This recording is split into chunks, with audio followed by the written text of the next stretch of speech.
చెరువులను చెరపట్టిన వారి నుంచి విముక్తి చేసేందుకు ప్రయత్నిస్తున్నామని తెలంగాణ ముఖ్యమంత్రి రేవంత్ రెడ్డి పేర్కొన్నారు. ప్రభుత్వంపై ఎంత ఒత్తిడి వస్తున్నా వెనక్కి తగ్గకుండా అక్రమ నిర్మాణాలను కూలగొడుతున్నట్లు తెలిపారు. చెరువులు ఆక్రమించిన వారి భారతం పడతామని హెచ్చరించారు. ఈ మేరకు ఆదివారం హరేకృష్ణ సంస్థ ఆధ్వర్యంలో నిర్వహించిన అనంత శేష స్థాపన ఉత్సవంలో ముఖ్యమంత్రి రేవంత్ రెడ్డి పాల్గొన్నారు. అనంతరం సీఎం మాట్లాడుతూ విధ్వంసానికి పాల్పడితే ప్రకృతి మన మీద కక్ష కడుతుందని వ్యాఖ్యానించారు. అధర్మం ఓడాలంటే యుద్ధం తప్పదన్న శ్రీకృష్ణుడి మాటలే తనకు స్ఫూర్తి అని చెప్పారు. భగవద్గీత బోధనానుసారం చెరువులను కాపాడుతున్నట్లు వెల్లడించారు. అదేవిధంగా మిత్రులు శ్రీధర్ బాబు గారు ఒక అంశాన్ని ప్రస్తావించారు. హైదరాబాద్ నగరం చుట్టూతో ఉన్న ఈ లేక్ ప్రొటెక్షన్, ఈ చెరువుల యొక్క సంరక్షణ, ఈ చెరువులు మన జీవనాధారం, మన సంస్కృతి. హైదరాబాద్ నగరంలో ప్రధానంగా 1908లో వచ్చిన వరదలు, ముఖ్యంగా 115 సంవత్సరాల క్రితం ఈ నగరం మీద వరదలు ఉప్పెనై కమ్మేసి వేలాది మంది ప్రాణాలను బలిగొన్నది. ఆనాటి పాలకుడు నిజాం సర్కార్ చెల్లించిపోయి వేలాది మంది ప్రాణాలు కోల్పోవడానికి కారణమైన ఈ వరదల్ని నియంత్రించాలి అని అంటే ఏమి చేయాలి అని ప్రపంచంలో ఉండే గొప్ప వ్యక్తులందరినీ సంప్రదించి మోక్షగుండం విశ్వేశ్వరయ్య గారిని, ప్రపంచానికే ఒక ఆర్కిటెక్ట్ అయిన మోక్షగుండం విశ్వేశ్వరయ్య గారిని నియమించడం జరిగింది.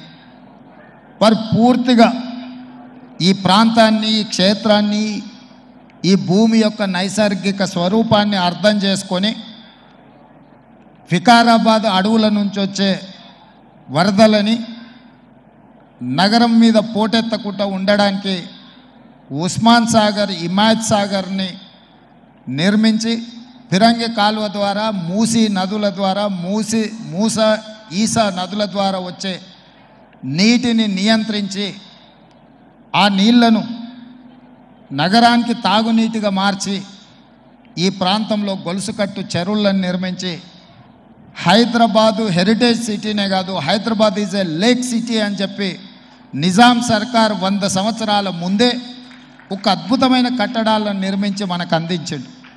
వారి వారసత్వంగా వచ్చిన ఈ కట్టడాలు మొన్న జరిగిన ఎండాకాలంలో తాగునీటి సమస్య వచ్చే కృష్ణా, గోదావరి ఎండిపోతే హైదరాబాదు నగరానికి దాహార్తి తీసింది గండిపేట, అంటే ఉస్మాన్ సాగర్, హిమాయత్ సాగర్ నుంచి ఈ నగరానికి తాగునీటిని వాడుకున్నామన్న సంగతి రాష్ట్ర ముఖ్యమంత్రి నేను చెప్పదలుచుకున్నా.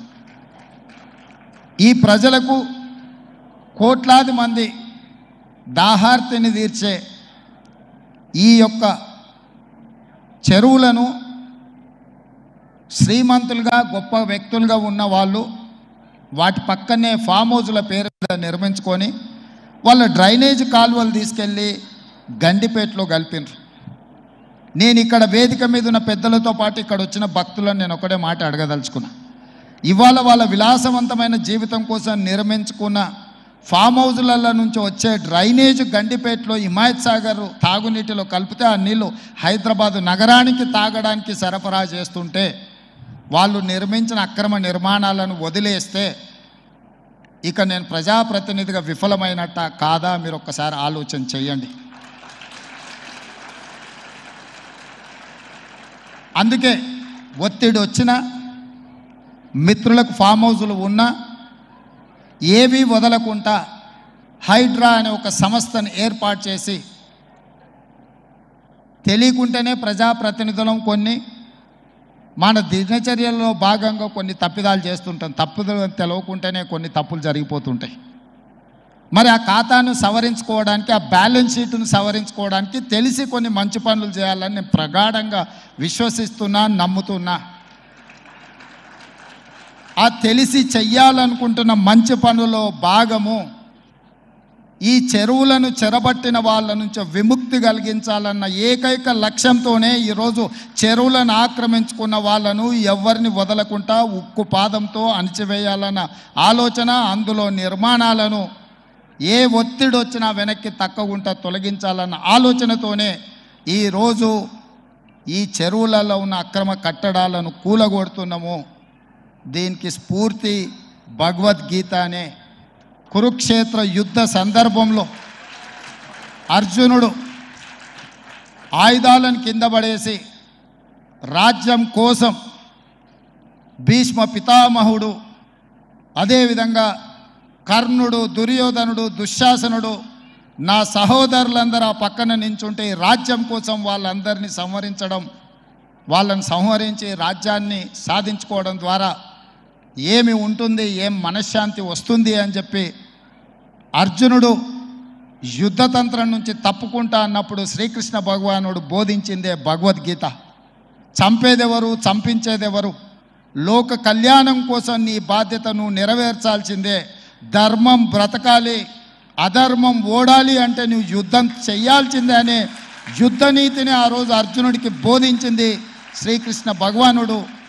ఇవాళ ఆ శ్రీకృష్ణ భగవానుడి బోధనానుసారమే ఈరోజు ఈ చెరువులను కాపాడే కార్యక్రమాన్ని నేను తీసుకుంటున్నా. నాకు తెలుసు ఈ చెరువులలో నిర్మాణమైన విలాసవంతమైన ఫామ్ హౌజులు ప్రభుత్వాన్ని ప్రభావితం చేయగలిగిన స్థానాలలో ఉన్న చాలామంది వ్యక్తులు ఉన్నారు.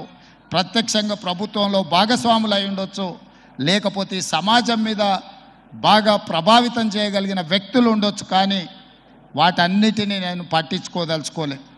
ఇది భవిష్యత్ తరాలకు, ఇది రాజకీయాలకు సంబంధం లేదు. నేను స్పష్టంగా చెప్పదలుచుకున్నా. రాజకీయాల కోసమో లేకపోతే రాజకీయ నాయకులను కొంతమందిని దృష్టిలో పెట్టుకొని చేపడుతున్న కార్యక్రమం కాదు ఇది. భవిష్యత్ తరాలకు, మన పిల్లలకు, వాళ్ళ పిల్లలకు వారసత్వంగా మనం అందించే సంపద ఈ సరస్సులు, ఈ నదులు, లేకపోతే ఈ రోజున్న ఈ చెరువులు. ఈ ప్రకృతి సంపదను మనం విధ్వంసం చేస్తే ప్రకృతి మన మీద కక్ష కడుతుంది. ప్రకృతి మన మీద ప్రకోపిస్తే మనం చెన్నైలో చూసినాం, అదేవిధంగా ఉత్తరాఖండ్లో చూసినాం, నిన్నగాక మొన్న వాయనాడు, మనం కేరళలో చూసినాం.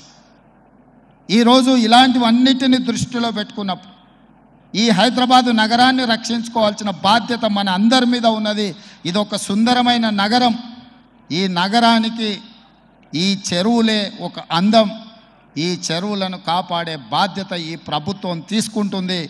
ఎవరు ఏమనుకున్నా, ఎవరు ఏ ఒత్తిడి తెచ్చినా వాటన్నిటిని పక్కన పెట్టి చెరువులను ఆక్రమించుకున్న వాళ్ళ భరతం పడుతుంది ఈ ప్రభుత్వం అని చెప్పి నేను ఈ సందర్భంగా తెలియదలుచుకున్నాను.